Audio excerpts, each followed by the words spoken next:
చేతిలో సంఖలో బిడ్డ, కడుపులో మరి రూపం పోసుకునేటువంటి బిడ్డ యొక్క సినిమాను అద్భుతంగా మనం ముందుకు తీసుకొచ్చింది.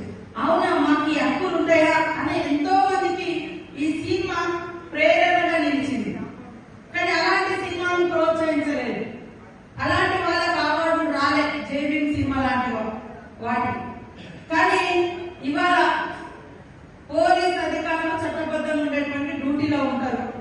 వాళ్ళని బట్టలు ఇప్పేసి ఒక స్మగ్లర్ పాత్రలో ఒక స్మగ్లర్ పాత్రలో ఉండేటువంటి ఒక స్మగ్లింగ్ చేసేటువంటి హీరోలు పోలీస్ అధికారులను పోలీస్ స్టేషన్లలో బయట బట్టలు ఇప్పేసి నిలబెట్టి యథేచ్ఛగా స్మగ్లింగ్ చేసేటువంటి సినిమాలకు మాత్రం కేంద్రం నుంచి అవార్డు వస్తుంది.